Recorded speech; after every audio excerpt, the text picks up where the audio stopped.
We're almost at the end of the fifth chapter. There's only two paragraphs left. So I'll read the first one. You can read the last one. Okay. When a person realizes himself to be an eternal servitor of Krishna, he loses interest in everything but Krishna's service.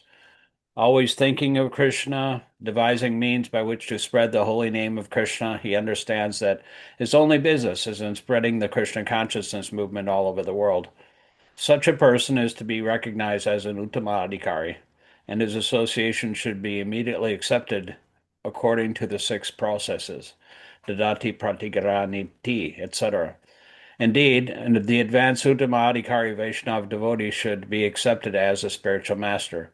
Everything one possesses should be offered to him, for it is enjoined that one should deliver whatever he has to the spiritual master. The brahmachari in particular is supposed to beg alms from others and offer them to the spiritual master. However, one should not imitate the behavior of an advanced devotee or Mahabhagavat without being self-realized, for by such imitation one will eventually become degraded. Go ahead. In this verse, Srila Rupa Goswami advises the devotee to be intelligent enough to distinguish between Kanishta Adhikari, Madhyama Adhikari, and Uttama Adhikari. The devotee should also know his position and should not try to imitate a devotee situated on a higher platform. Srila Bhakti Vinoda Thakura has given some practical hints to the effect that an Uttama Adhikari Vaishavna can be recognized by his ability to convert many fallen souls to Vaishnavism.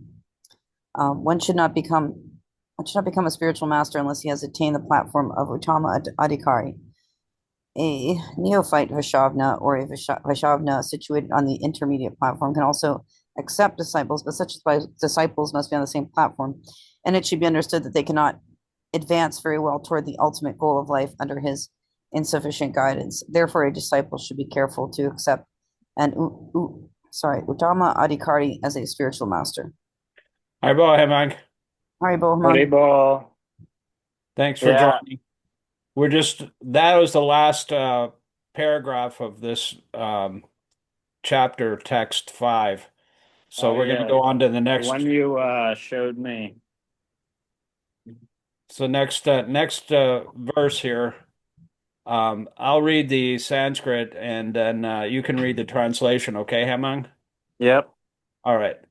Dristai swabhava janaitar vapushas chadasar na prakritattvam iha bhakta janasya pasyet gangabasham na kaloba bhuda fena pankar brahmadarvatvam apagachati niradramari. Synonyms: Drishtai, seen by ordinary vision; Swabhava Janitai, born of one's own nature; Vapusha, of the body; Cha, and Doshai, by the faults; Na, not; Prakrit Tattvam, the state of being material; Iha, in this world; Bhakti Janasya, of a pure devotee; Pasyet, one should see; Ganga Abhasam, of the Ganges waters; Na, not; Kalo, certainly; Buddha Fena Punkai, by bubbles, foam, and mud; Brahmadavatvam, the transcendental nature; Apagachati, is spoiled; Niradharmai, the characteristics of water. Go ahead and read the. Alrighty.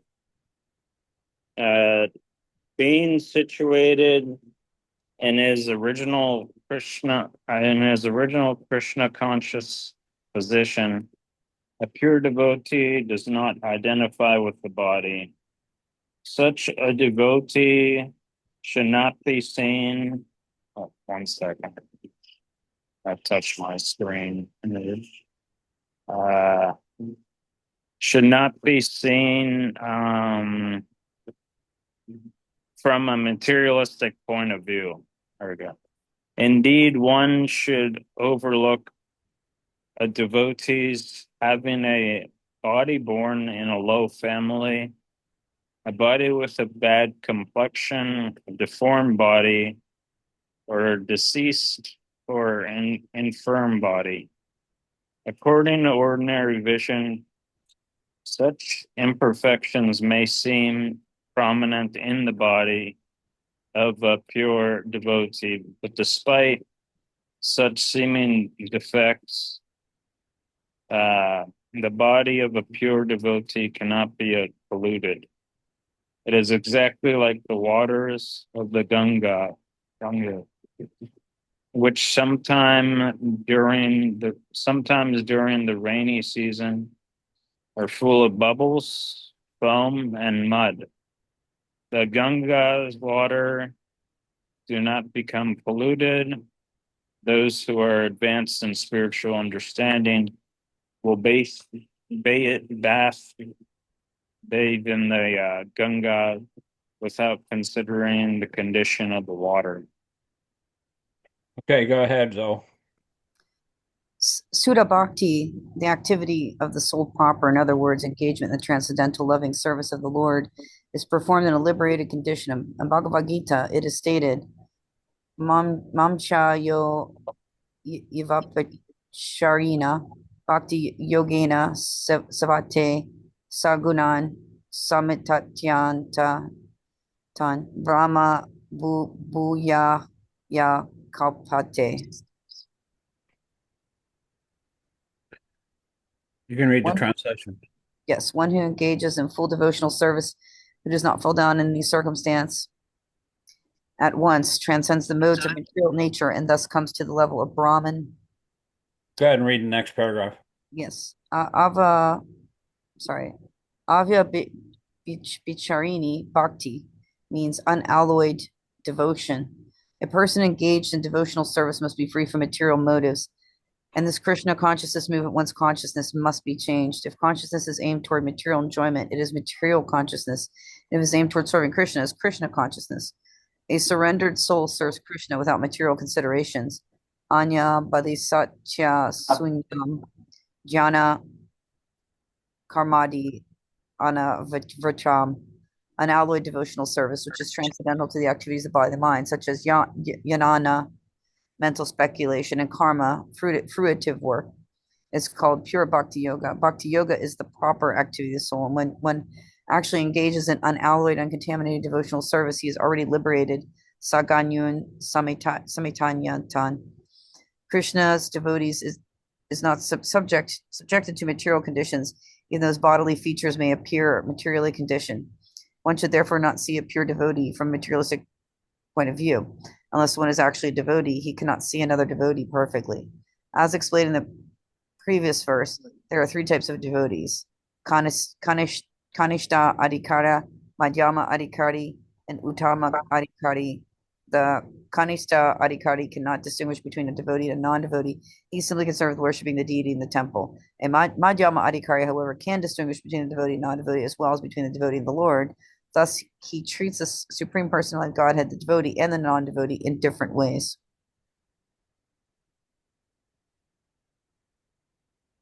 It takes a devotee to know one. Yeah, and you got to be on the level. Sounds like you got to be on the same level. It's otherwise you can't even understand. Like a Yeah. Kanishta just worships the deity in the temple, and that's Mm. fine. But when you actually become a little advanced, then you can understand the difference between the Lord and the devotees and the devotees and the non-devotees. Mm. And you make friends with the devotees and you avoid people that are envious. Mm. One should not criticize the bodily defects of a pure devotee. If there are such defects, they should be overlooked. What should be taken into account is the spiritual master's main business, which is devotional service, pure service to the Supreme Lord. As stated in Bhagavad Gita 9:30, Apichet sudaracharo bhajate mananyabhak sadareva samantavya samyag vasitohisa. Even if a devotee sometimes seems to engage in abominable activities, he should be considered a sadhu, a saintly person, because his actual identity is that of one being engaged in the loving service of the Lord. In other words, he is not to be considered an ordinary human being. Go ahead, Hemang. Yeah. Even though Even though a pure devotee may not be born in Brahmana or Goswami family. If he is engaged in uh, devotional service, wait, where was I? Lost track. Uh, oh yeah, if he is engaged in the service of the Lord, he should not be neglected. In actuality, there cannot be a family of Goswamis based on material considerations, caste, or heredity. The Goswami title is actually the monopoly of the pure devotees. Thus, we speak of the six Goswamis headed by Rupa Goswami and Sananta Goswami. Rupa Goswami and Sanatan Goswami had practically become Mohammedans and had therefore changed their names to Dabir Das and Sakar Malik. But Sri Chaitanya Mahaprabhu himself made them Goswamis. Therefore, the Goswami title is not hereditary. The word Goswami refers to one who can control his senses, who is the master of the senses. A devotee is not controlled by the senses, but is the controller of the senses. Consequently, he should be called Swami or Goswami, even though he may not be born in a Goswami family. Okay, there's two types of people. You're either serving your senses or you're serving Krishna's senses. Serving Krishna's senses is called Goswami, and if you're serving your own senses, you're called Godas, the servant of the senses. Okay, Yes. go ahead, Zoe. According to this formula, the Goswamis, who are descendants of Sri Nityananda Prabhu and Sri Avita Prabhu, are certainly devotees, but devotees coming from other families should not be discriminated against. Indeed, whether the devotees come from a family of previous acharyas or from an ordinary family, they should be treated equally. One should not think, oh, here is an American Goswami, and discriminate against him. Nor should one think, here is a Nityananda Goswami, Vashma Goswami. There is an undercurrent of protest against our awarding the title Goswami to the American Vaishnavas of the Krishna consciousness movement. Sometimes people flatly tell the American devotees that their sannyasas or title of Goswami is not bona fide. However, according to the statements of Srila Rupa Goswami in this verse, an American Goswami and Goswami in a family of acharyas are non-different. Yeah, it's just based on qualification, not based on Culture. family heredity. There's caste brahmanas or caste Goswamis in India, Mm-hmm. and they think they have a monopoly on uh, that caste or that ashram, but they don't. When Sanatan and Rupa Goswami joined Lord Chaitanya, they were considered to be Muslims because they're employed by Muslims, and they'd even changed their name to Muslim names. Dabir Khasran Shakar Malik was the previous name of Rupa and Sanatan Goswami, but Lord Chaitanya made them into Goswamis because they were totally surrendered to Lord Chaitanya, and therefore they were purified from all of their, association with the Muslims.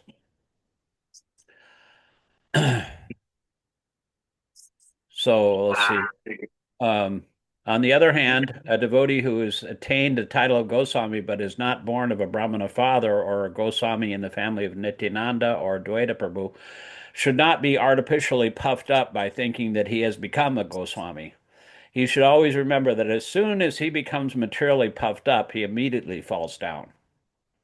that's a famous saying, pride goes before the fall.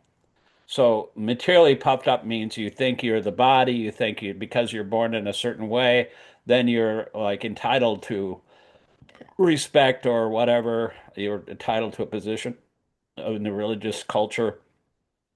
That's what it means to be materially puffed up because you're identifying with your bodily position.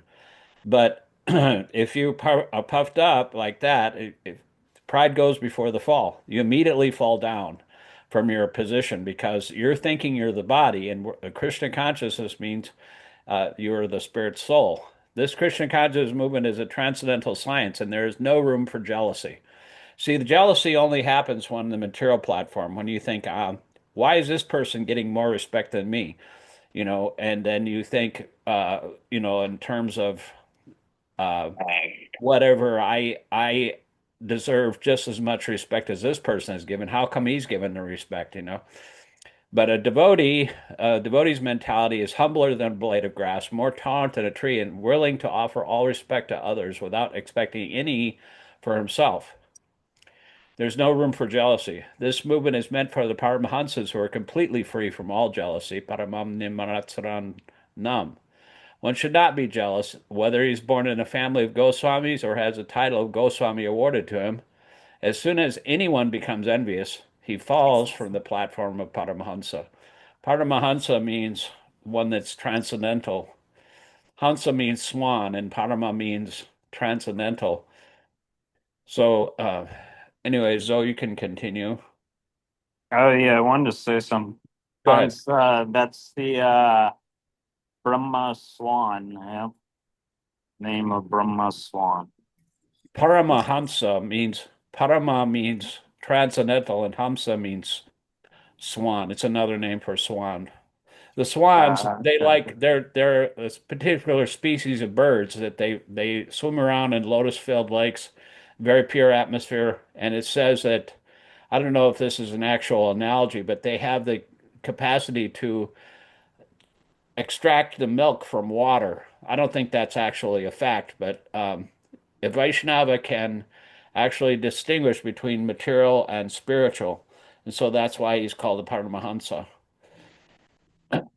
Okay, Zoe, go ahead.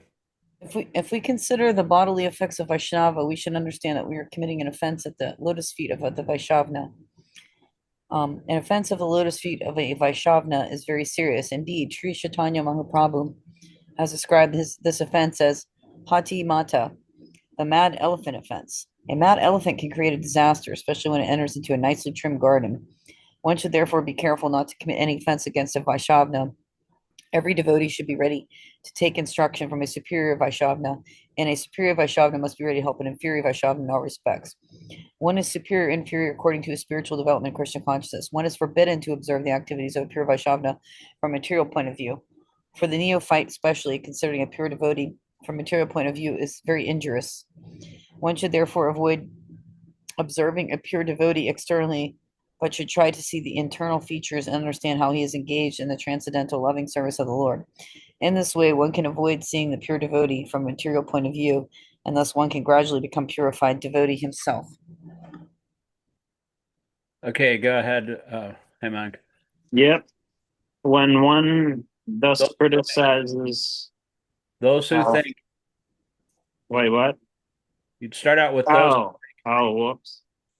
Thank you. Those who think that Krishna consciousness is limited to a certain section of people, certain section of devotees, or a certain tract of land are generally prone to see the external features of the devotees. Such neophytes, unable to appreciate the exalted service of the advanced devotee, try to bring Maha Bhagavata to their platform.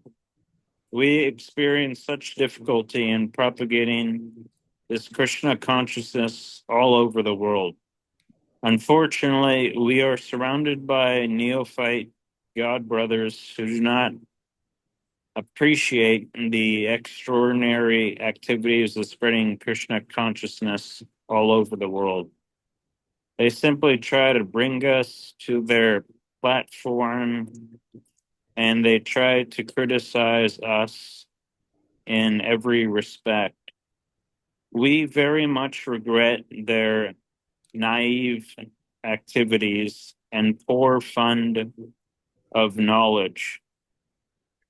An empowered person who is actually engaged in the confidential service of the Lord should not be treated as an ordinary human being, for it is stated that unless one is empowered by Krishna, one cannot spread the Krishna consciousness movement all over the world. When one thus criticizes a pure devotee, he commits an offense, Vaishnava aparad, that is very destructive and dangerous for those who desire to advance in Krishna consciousness. Hatimata means a mad elephant. If a mad elephant goes into a garden, it'll completely destroy everything in the garden. A person cannot derive any spiritual benefit if he offends the lotus feet of a Vaishnava. Everyone should therefore be very careful not to be jealous of an empowered Vaishnava or Sudha Vaishnava. It is also an offense to consider an empowered Vaishnava an object of disciplinary action. It is offensive to try to give him advice or to correct him. One can distinguish between a neophyte Vaishnava and an advanced Vaishnava by their activities. An advanced Vaishnava is always situated as the spiritual master, and the neophyte is always considered his disciple. The spiritual master must not be subjected to the advice of a disciple, nor should a spiritual master be obliged to take instructions from those who are not his disciples. This is the sum and substance of Srila Rupa Goswami's advice in the sixth Oh, verse. Prabhuji, Yeah, I have a question regarding the previous. okay. And just trying to understand. So there are three kind of devotees. The one who is it worships the deity at the temple. The other two, let's see. The one Madhyamadikari is the middle section. which They is understand the deity, and they have the Kanishta is a neophyte. He has some faith, but he doesn't know. He can't really um, uh, express the scriptures, and he can't explain them to others. A Madhyamadikari is a middle class devotee. He has faith, and he's trying to execute his devotional service. He understands the difference between um, uh, the non-devotee and the devotee, and he also recognizes that Krishna is in everyone's heart. He understands that Krishna is within the heart of every living being, and so therefore he worships Krishna in everyone's heart.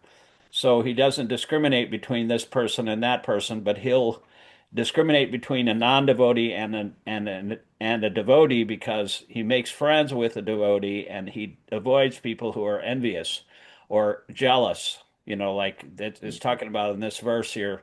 Just because you have a different bodily feature or you're different, or you don't you feel like you deserve some respect, or just as much respect as somebody else's. That's called envy. It's based on the false ego, and so we have to become purified of that tendency to criticize the bodily features of others or consider them lesser or more in this way or that way, and understand that everything is Krishna's.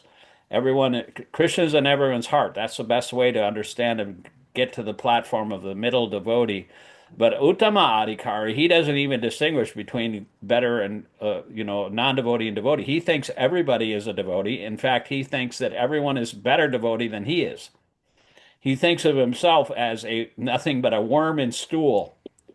He doesn't consider himself advanced at all, and that he is the pure devotee is always considers himself lower than a blade of grass, and he considers himself to have no qualifications whatsoever, and he's completely dependent on Krishna and the spiritual master, and so that way, and he can explain the scriptures, and he's a pure devotee. But the thing is, he can't really preach unless he comes down to the second class platform, so they can understand that there's a difference between a non-devotee and a devotee.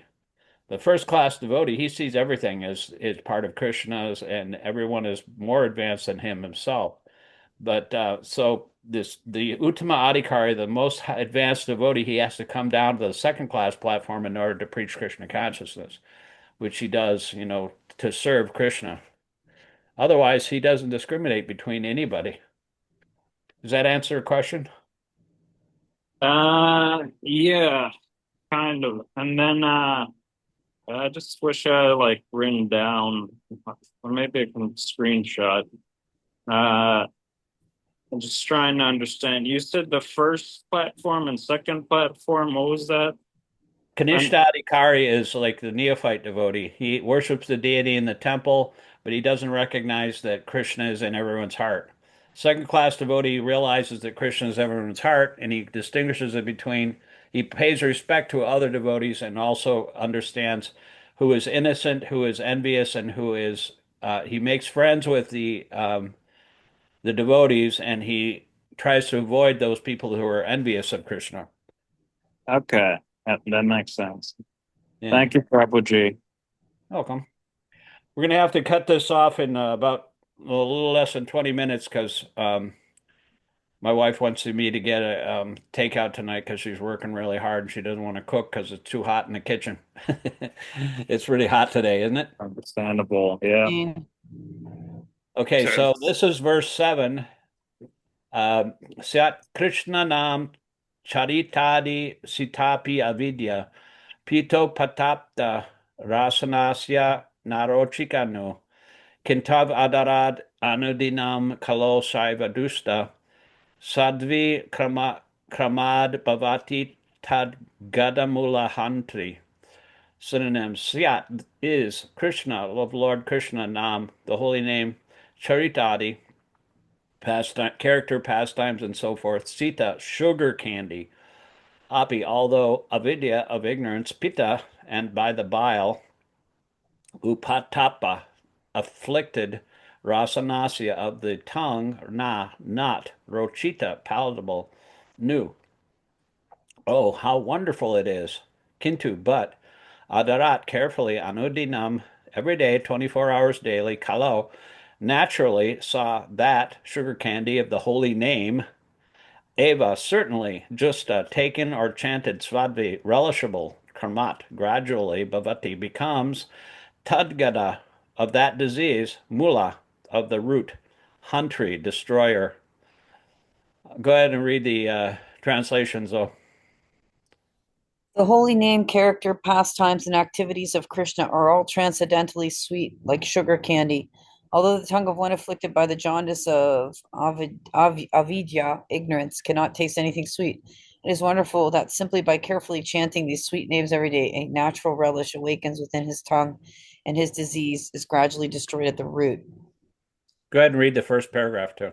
The holy name of Lord Krishna, his quality, pastimes, and so forth, are all of the nature of absolute truth, beauty, and bliss.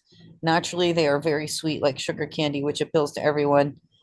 Nescience, however, is compared to the disease called jaundice, which is caused by bilious secretions. Attacked by jaundice, the tongue of a diseased person cannot palpably relish sugar candy. Rather, a person with jaundice considers something sweet to taste very bitter. Avidya, ignorance, similarly, perverts the ability to relish the transcendental, palatable name, quality, form, and pastimes of Krishna. Despite this disease, if one with great care and attention takes to Krishna consciousness, chanting the holy name, and hearing Krishna's transcendental pastimes, his ignorance will be destroyed, and his tongue enabled to taste the sweetness of the transcendental nature of Krishna and his paraphernalia. Such a recovery of spiritual health is possible only by the regular cultivation of Krishna consciousness. So all we have to do is keep on chanting and reading, and then eventually we'll become attracted by Krishna's name, which is very, very sweet. Krishna's name is non-different from Krishna, and Krishna himself is the essence of sweetness. He's all attractive. That's what his name means. Krishna means all attractive. He's attracted to every living entity. So, um, so if we can go on hearing however we can, if we continue to hear, it's kind of like a medicine. And when you have a jaundice condition, it's said that if you take sugar, it takes sweet, it tastes bitter. But if you gradually, the cure for jaundice is also taking sugar. So if you have that, if you take sugar medicinally for the cure of jaundice, then eventually the sugar will start tasting sweet. And so similarly, we have to chant the holy name of Krishna and read his pastimes, and then we become attracted to him, and then the name becomes sweet, and you know, we don't feel burdened by chanting. We want to chant, and we're looking forward to serving Krishna in that way. And it becomes positive in a reciprocal relationship. So go ahead and read the next paragraph, Hemang. When a man in the material world, When a man in the material world takes more interest in the materialistic way of life than in Krishna consciousness, he is considered to be in a diseased condition. The normal condition is to remain an eternal servant of the Lord. Let me try this. Jivera Swarupa Haya Krishnera Nitya Dasa. perfect. Thanks. This healthy condition is lost when the living entity forgets Krishna due to being attracted by the external features of Krishna's Maya energy. The world of Maya is called Durashraya, which means false or bad shelter. One who puts faith in Durashraya becomes a candidate for hoping against hope. In the material world, everyone is trying to become happy. And although their material attempts are baffled in every way, due to their nescience, guessing that they cannot understand their mistakes. People try to rectify one mistake by making another mistake. This is the way of the struggle for existence of the material world and the material world.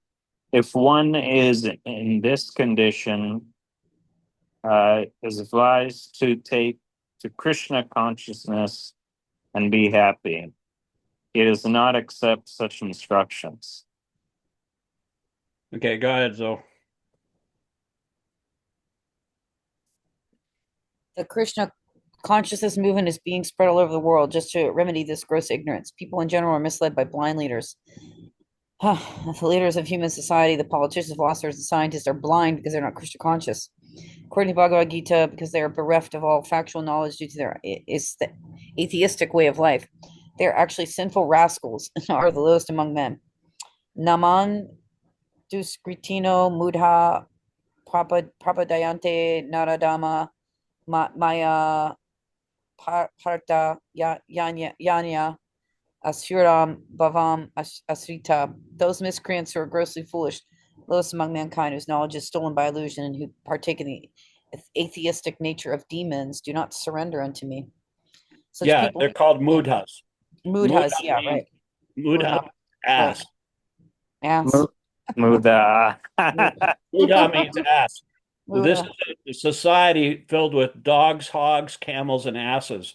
a And the lot of moon, mudas. Donkey ass. yeah, the ass, the if you're a big dog in the material world, you're worshipped by all these smaller animals, and they offer them praise. But what kind of praise is that if you're just being lauded by lesser animals? You might be a big animal, but that's what you are, an animal. And so they're compared to animals because in animal life they don't understand what Krishna consciousness is. So their knowledge is stolen by illusion. That's Maya Prakriti Gyan. Gyan means knowledge. Maya means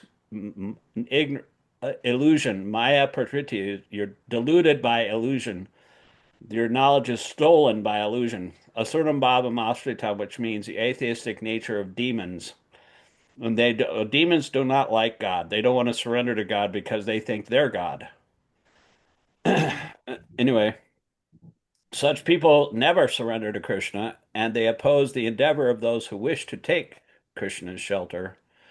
When such atheists become leaders of society, the entire atmosphere is surcharged with nescience. In such a condition, people do not become very enthusiastic to receive this Krishna consciousness movement, just as a diseased person suffering from jaundice does not relish the taste of sugar candy. However, one must know that for jaundice, sugar candy is the only specific medicine. Similarly, in the present confused state of humanity, Krishna consciousness, chanting the holy name of the Lord, Hare Krishna, Krishna Krishna, Hare Hare, Hare Rama, Rama Rama, Hare Hare, is the only remedy for setting the world aright. Although Krishna consciousness may not be very palatable for a diseased person, Srila Rupa Goswami nevertheless advises that if one wants to be cured of the material disease, one must take to it with great care and attention. One begins his treatment by chanting the Hare Krishna mantra, and because by chanting the holy name of the Lord, a person in the material condition will be relieved of all misconceptions. Chaita Darpana Marjanam. Chaita Darpana Marjanam is the first verse of my name, which is the Shikshastika prayers. It cleanses the mirror of the heart. Oh. Chaito Darpana Marjanam.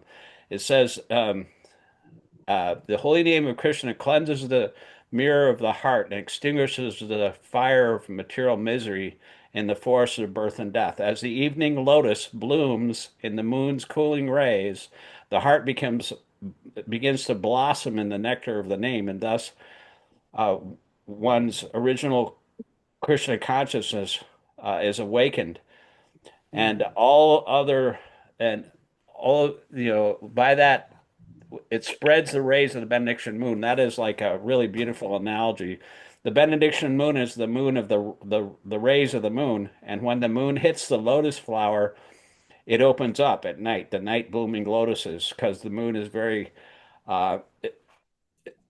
gives energy and nourishment to the plants.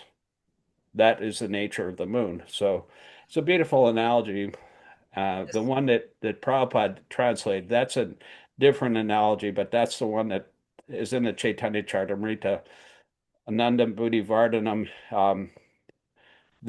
spreads the rays of the transcendental lotus, the lotus flower, the benediction moon of Krishna consciousness opens up the night blooming lotuses.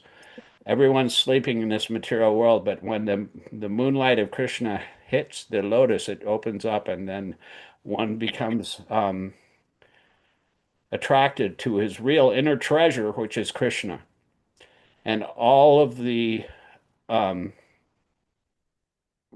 all of our other emotions and attractions become conquered and subdued by the holy name of Krishna because it's so transcendently beautiful and it's ever increasing. So go ahead and read the next two paragraphs, though. The real disease is in the heart.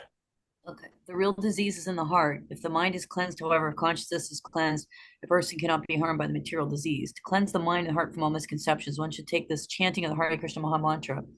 It's both easy and beneficial. By chanting the holy name of the Lord, one is immediately freed from the blazing fire of material existence. And the blazing fire of the of the seed, you forget about it.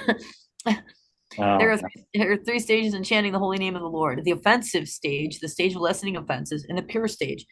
When a neophyte takes to the chanting of the Hare Krishna mantra, he generally commits many offenses. There are 10 basic offenses, and the devotee avoids these, he can glimpse the next stage, which is situated between offensive chanting and pure chanting. When one attains the pure stage, he is immediately liberated. This is called Bhava Maha Davagni Nivapanam. As soon as one is liberated from the blazing fire of material existence, he can relish the taste of transcendental life. What are the 10 offenses? yes. Offenses. The first offense was described before to offend to criticize a bona fide devotee of the Lord, to be jealous of a devotee. Anyone who is spreading Krishna consciousness all over the world, you shouldn't be jealous of that person.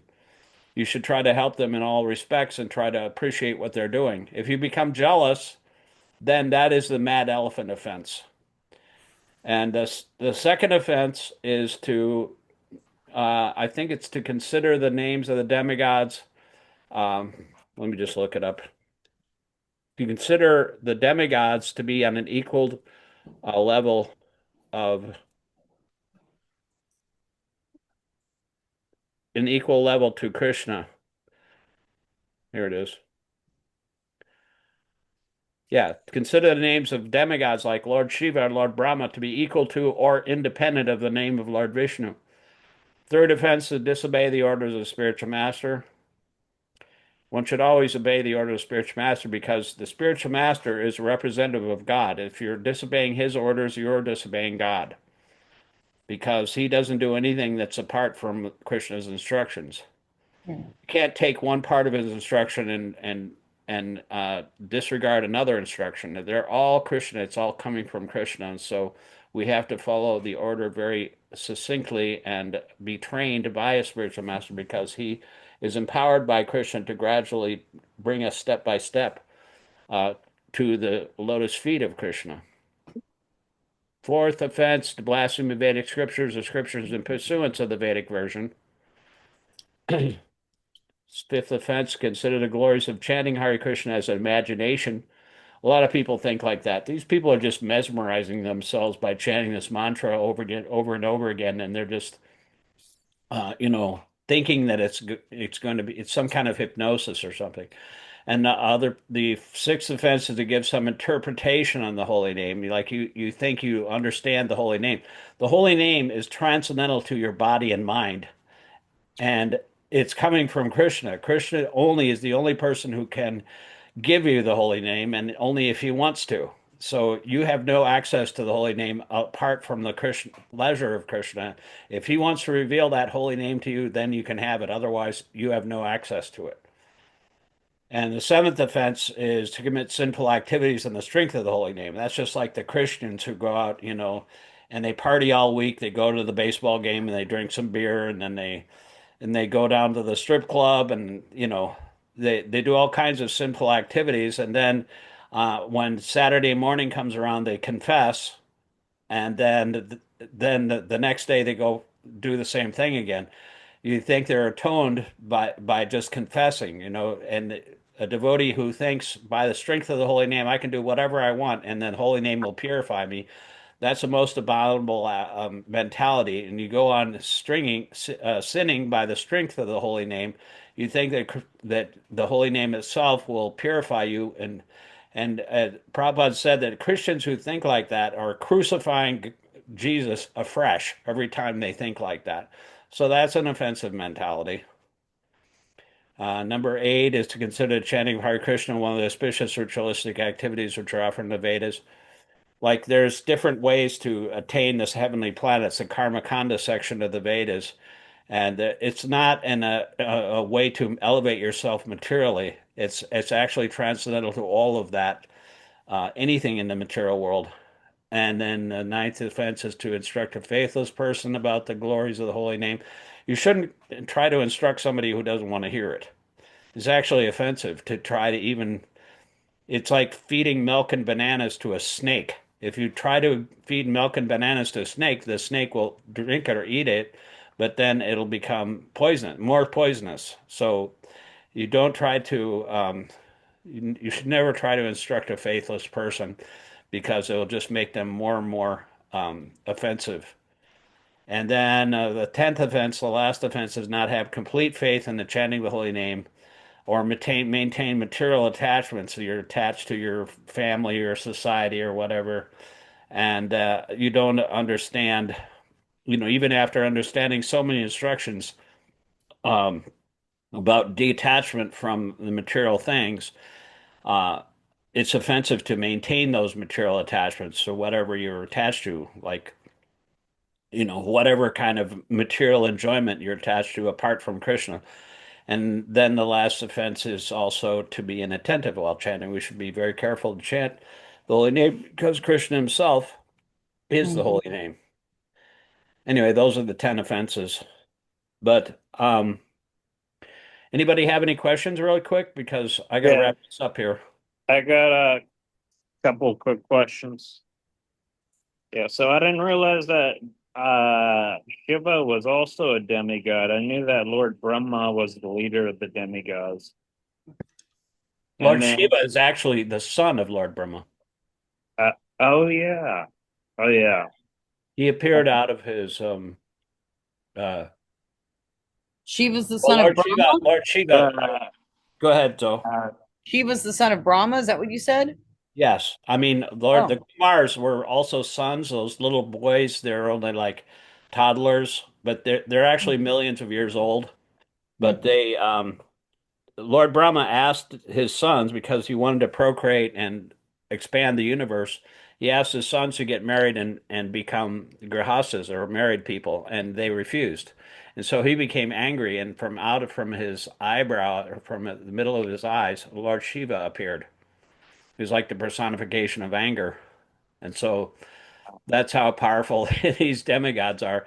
Lord Shiva is in charge of destruction of the universe. Lord Brahma is in charge of the creation of the universe. And Lord Vishnu is transcendental. He's in charge of maintaining the universe. Those are the three, um, you know, aspects of the material universe who is predominating. Like Brahma is the mode of passion because he's a creator. Lord Shiva is the mode of destruction. He's in the mode of ignorance, and Lord Vishnu is transcendental. He's in the mode of goodness, so he maintains the material creation. But there are all these different three. There's three aspects of material nature. So those are the different demigods. But Vishnu is above the demigods. There's no one equal to or greater than Lord Shiva than Vishnu. If you think that Lord Shiva or Lord Brahma is equal to or independent of the name of Lord Vishnu, you immediately commit an offense because Lord Vishnu is transcendental to all the modes of material nature. He's uh, he's the supreme personality of Godhead, one without a second. that's Prabhuji Nirguna, right? That's Nirguna transit. means without any material qualities. Wait, what? Nirguna means without material qualities. Oh yes, transcendental. Guna means qualities, and nir means without. And so nirguna means without any material qualities. And then just one more. I guess how do you tell if they're a faithless person? A faithless person, it's all described in the Bhagavad Gita. Ah, okay. Faithless person is envious of himself, and he's also envious of a pure devotee. He thinks of himself the the supreme. It talks about that in the Bhagavad Gita. in the in the 16th chapter of the Bhagavad Gita, it talks about the divine and the demonic people. There's two different kinds of devotees, or two different kinds of people in the world. There's divine people, those are the demigods, and the demonic people are asuric qualities. And you know, they have certain qualities, like the text 4. It describes the qualities of a demon: pride, arrogance, conceit, anger, harshness, and ignorance. And you know, the demonic don't know what is to be done and what is not to be done. Neither cleanliness or proper behavior is found in them. And they say that the world is unreal, without foundation. There's no God in control. They say it's produced of sex desire and has no other cause than lust. And so, you know, following these kind of conclusions, the demonic who are lost to themselves and have no intelligence engage in unbeneficial, horrible works meant to destroy the world. And so we see that that's happening right now. All these demons, they think they own everything, and they don't care about anyone else but themselves. And if they get frustrated, they could, you know, they're very proud of these nuclear weapons, which could actually bring Yeah, destruction. they just as soon destroy everything. And it's also like narcissism. It's very demonic. Yeah, yeah. Like you were talking about narcissism, there's malignant narcissism too, which is characterized by somebody that is so self-centered that they can't even realize that how much an illusion they are. Just like when Trump was interviewed by Leslie Stahl on 60 Minutes one time. He said, she asked him, you're not really known to be a humble man. And he said, actually, I think I am humble. I think I'm more humble than you could possibly understand. I remember that. Yeah. I mean, he doesn't even understand how delusioned he is. And, so Wow. it's Yeah. very dangerous to have a leader of society like that. Yep. At least it should be in the mode of goodness to care for other people. But he doesn't care about anything but himself, and they're destroying this whole the this this nation, which is built on the foundation of the Constitution and equality and equal rights and civil rights and everything. He doesn't care about any about that. He just wants to destroy everything, all the agencies, privatize them, and take all the money and put it in his pocket.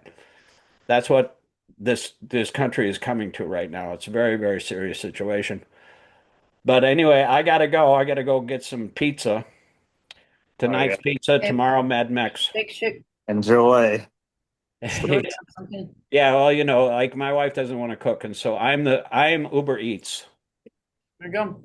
Uber Eats Chicky. Mhm. I'll talk to you later. Thank you. Hare Thanks, Krishna. Thanks, Hemang. Bye. Yeah. Hare Thank Bol. you.